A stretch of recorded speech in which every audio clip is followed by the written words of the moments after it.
주님께서 여러분과 함께 루카가 전한 거룩한 복음입니다.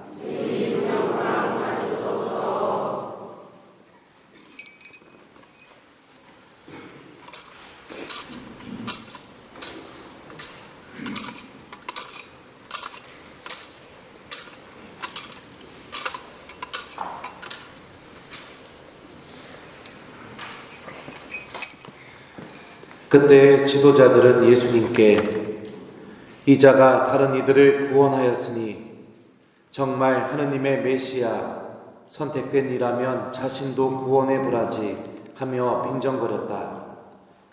군사들도 예수님을 조롱하였다. 그들은 예수님께 다가가 신 포도주를 들이대며 말하였다.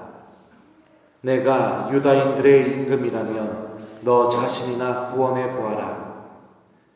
예수님의 머리 위에는 이 자는 유다인들의 임금이다 라는 죄명패가 붙어 있었다. 예수님과 함께 매달린 죄수 하나도 당신은 메시아가 아니시오. 당신 자신과 우리를 구원해 보시오 하며 그분을 모독하였다. 그러나 다른 하나는 그를 꾸짖으며 말하였다. 같이 처형을 받는 주제에 너는 하느님이 두렵지도 않느냐? 우리야 당연히 우리가 저지른 짓에 합당한 벌을 받지만 이분은 아무런 잘못도 하지 않으셨다. 그러고 나서 예수님, 선생님의 나라에 들어가실 때 저를 기억해 주십시오 하였다. 그러자 예수님께서 그에게 이르셨다. 내가 진실로 너에게 말한다. 너는 오늘 나와 함께 낙원에 있을 것이다. 주님의 말씀입니다.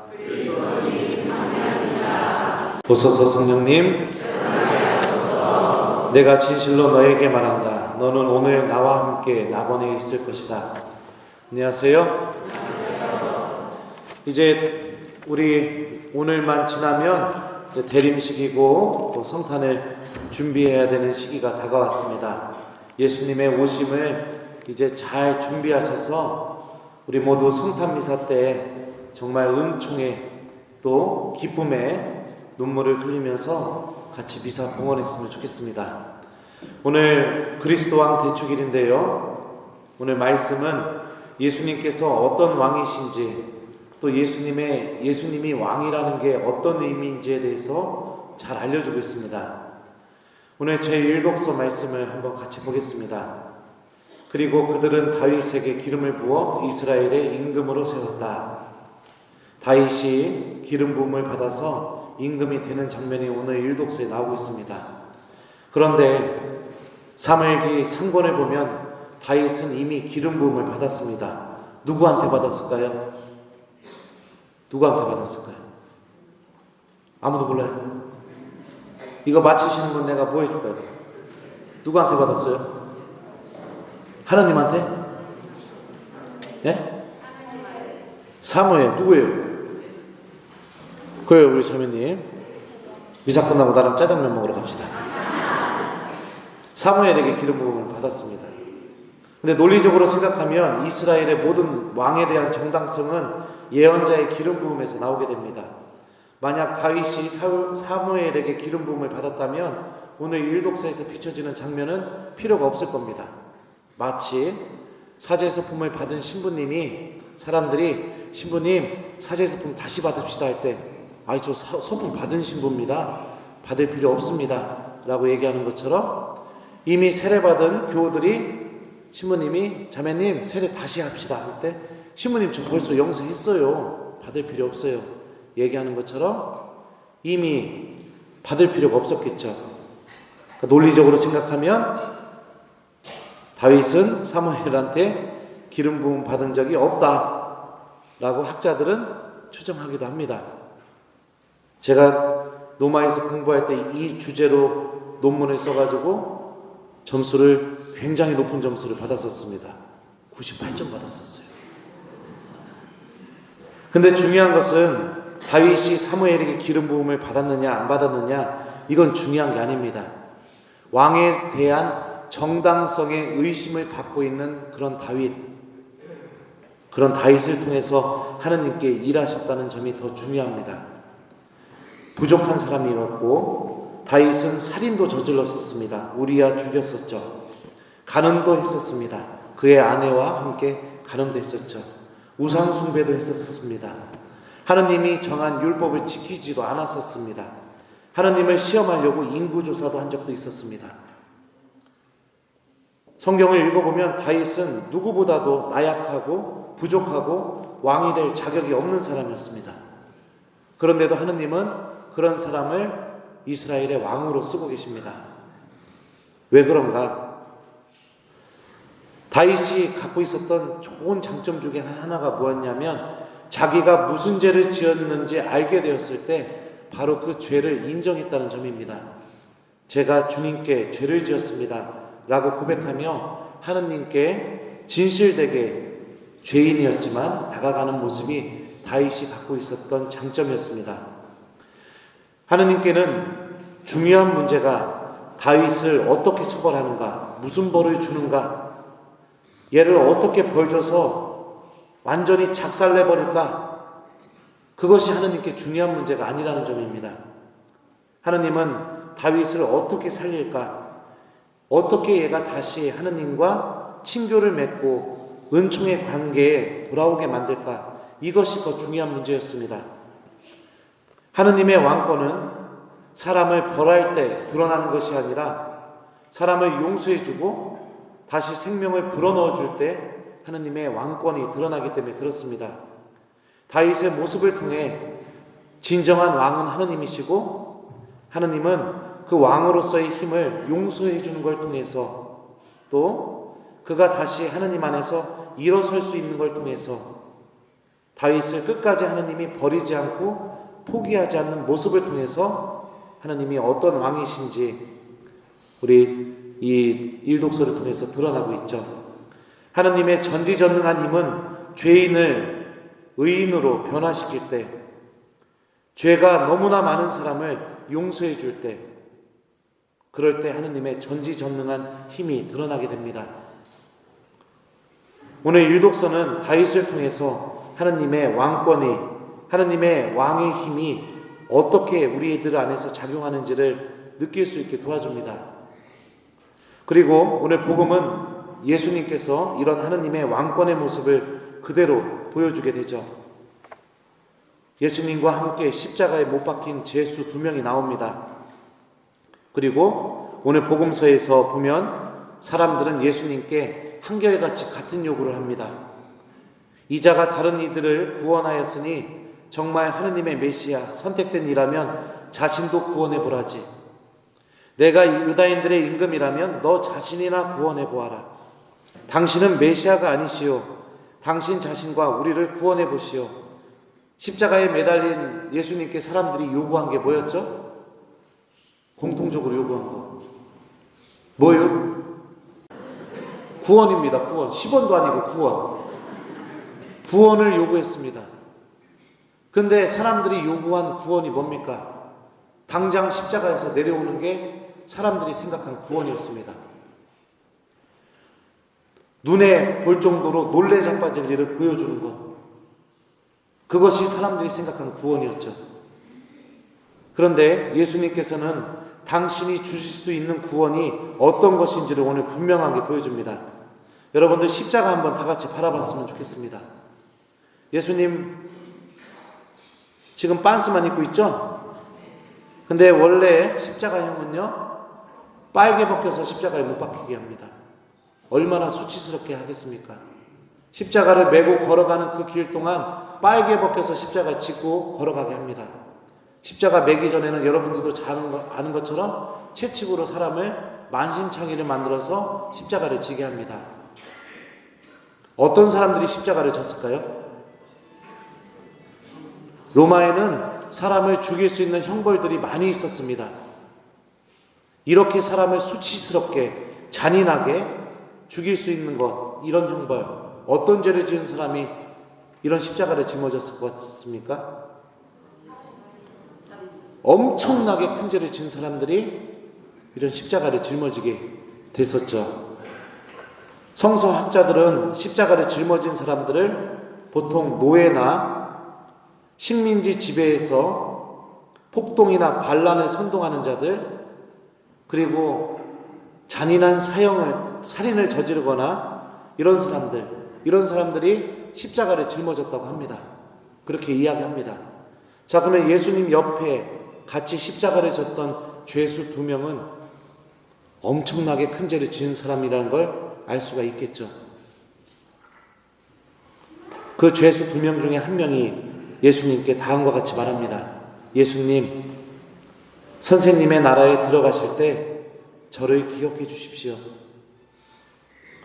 예수님께서는 하느님이 다윗을 대했던 것처럼 그 사람의 죄가 무엇인지, 그 사람을 죄를 낱낱이 파헤쳐서 십자가 위에서 심판하고 너 지옥 갈 거야, 기억 같은 소리하고 앉아있네, 이렇게 하시지 않으셨습니다. 당신에게 기억되기를 바라는 사람이 죄인이던 어떤 죄를 저질렀던 예수님께서 하셨던 말씀은 다음과 같습니다. 내가 진실로 너에게 말한다. 너는 오늘 나와 함께 낙원에 있을 것이다. 예수님의 왕권은 바로 용서입니다. 예수님이 왕의 힘을 드러내는 것은 이렇게 엄청난 죄를 지은 사람도 하느님께 진심으로 다가가게 될 때 하느님 나라로 들어갈 수 있다는 걸 보여주는 것, 이것이 예수님이 십자가 위에서 마지막으로 구원을 요구하는 사람들에게 보여준 진정한 구원의 의미입니다. 당장 십자가에서 내려오는 것이 구원이 아니라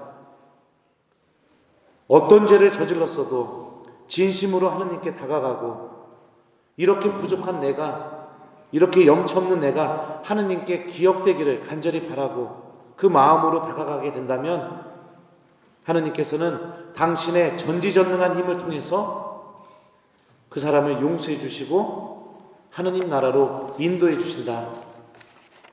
이게 예수님께서 우리에게 보여주시는 구원이고, 이게 예수님의 왕으로서 보여주는 힘입니다. 하느님의 전지전능한 힘, 하느님의 왕권은 용서를 통해서 드러납니다. 그 누구도 용서받을 수 없다고 하는 사람이 하느님 나라로 초대받는 이 하느님의 자비와 사랑을 통해서 드러나게 되죠.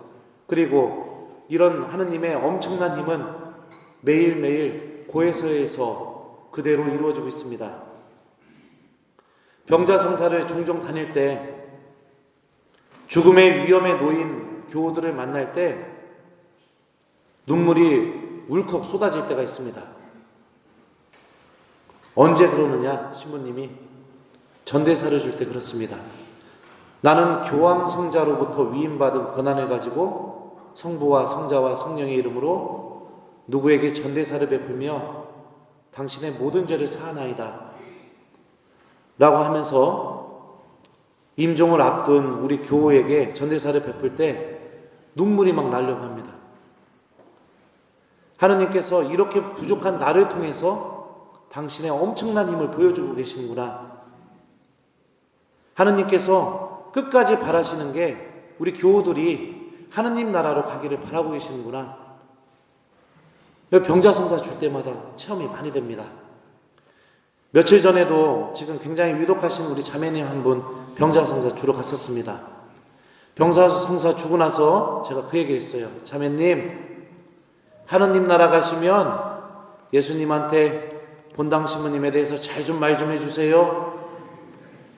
임종을 앞둔 자매님이 저한테 그러시더라고요. 예, 신부님, 천국 가시니까, 병자성사 받으셨으니까. 하느님의 이 엄청난 힘은 이런 용서를 통해서 우리들에게 주어지게 됩니다. 진심으로 하느님께 다가가는 이들에게 내가 죄를 너무나 많이 졌지만 그럼에도 불구하고 이런 나까지 하느님께서 기억하실 것이라는 그 믿음을 갖고 하느님께 다가가는 이들에게 하느님의 엄청난 힘이 드러나게 되고, 그렇기 때문에 하느님은 우리들의 왕이십니다. 하느님은 그런 방법으로 우리들을 지배하십니다. 용서를 통해서, 사랑을 통해서. 끊임없이 당신의 나라를 초대하는 방법을 통해서 우리들을 지배하고 계십니다. 오늘 제2독서도 이 하느님의 왕권에 대해서 설명을 잘 해주고 있습니다. 아버지께서는 우리를 어둠의 권세에서 구해내시어 당신께서 사랑하시는 아드님의 나라로 옮겨주셨습니다. 이 아드님 안에서 우리는 속량을, 곧 죄의 용서를 받습니다. 예수님이 왕이신 이유, 바로 우리들을 용서하시기 위해서 왕이 되셨다는 것을 알 수 있죠. 바오로 사도는 이 말씀을 선포하기 위해서 오늘 이 독서 시작 부분에 다음과 같이 말합니다. 성도들의 빛의 나라에서 받는 상속의 몫을 차지할 자격을 여러분에게 주신 아버지께 감사드리기를 빕니다. 이미 우리가 성도들의 나라에서 받을 상속을 차지할 자격을 가지고 있다고 이야기합니다. 왜 가지고 있느냐? 우리는 예수님을 통해서 죄의 용서를 받고 있는 사람들이기 때문에 그 자격을 가지고 있는 사람들이다. 그러니까 하느님한테 감사드리십시오 라고 바오로 사도는 기쁘게 선포하고 있습니다. 우리들에게 필요한 것은 딱 한 가지입니다. 하느님의 이 왕권이 내 안에서도 유효할 수 있도록, 하느님의 전지전능하신 이 힘이 내 안에서도 이루어질 수 있도록, 너는 오늘 나와 함께 낙원에 들어갈 것이다 라는 이 말씀이 내 삶 안에서도 그대로 이루어질 수 있도록 우리들이 하느님께 다가가고, 잘못한 것이 있다면 용서를 청하고 하느님께 기억되는 삶을 선택하려고 노력하는 것, 이거 하나만 필요합니다. 이미 우리들은 하느님 나라에서 받을 모든 상속을 약속받은 사람들입니다. 요즘 신흥 종교들은 구원받기 위해서 난리죠.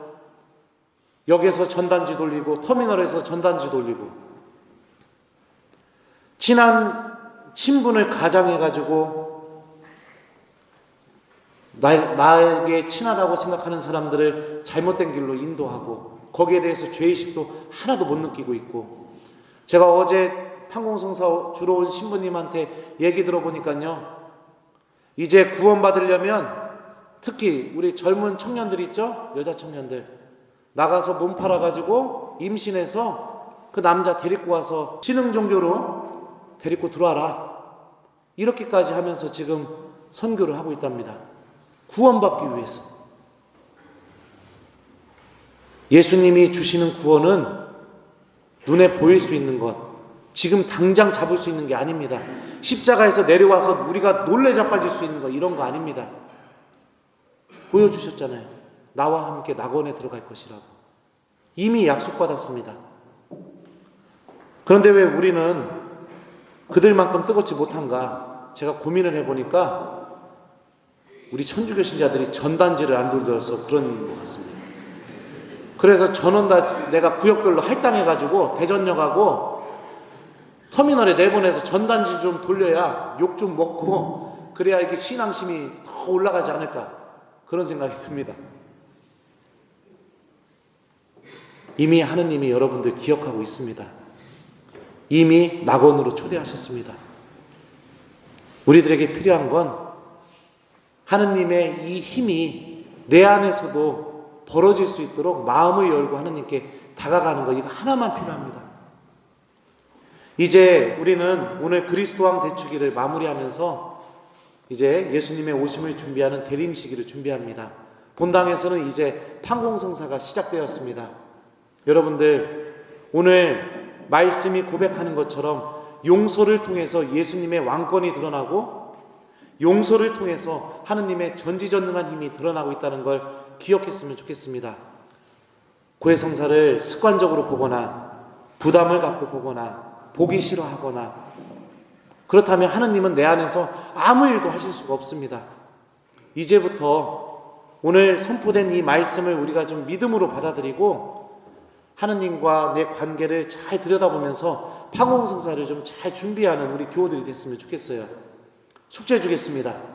숙제는 판공성사 잘 준비하는 겁니다. 하느님의 전지전능한 힘이 내 안에서 이루어질 수 있도록, 예수님의 왕권이 내 안에서도 유효할 수 있도록 고해성사를 잘 준비하고, 너는 오늘 나와 함께 낙원에 있을 것이다, 이 말씀이 내 안에서도 반드시 이루어질 수 있도록 우리가 마음을 열고 예수님의 오심을 잘 준비하는 그런 우리 일주일이 되었으면 좋겠습니다. 예수님께서 믿음으로 다가가는 이들에게 항상 이런 말씀을 하셨었죠. 오늘 이 성경 말씀이 너희가 듣는 가운데서 이루어졌다. 이 말씀처럼 저도 여러분들에게 확신을 담아서 말씀드립니다. 너는 오늘 나와 함께 낙원에 있을 것이다. 이 말씀이 여러분들이 듣는 이 자리에서 이루어졌습니다. 믿음을 갖고 하느님께 좀 더 다가가고 하느님께 기억되는 삶을 살 수 있도록 우리가 노력하는 한 주간 되기 바랍니다. 내가 진실로 너희에게 말한다. 너는 오늘 나와 함께 낙원에 있을 것이다.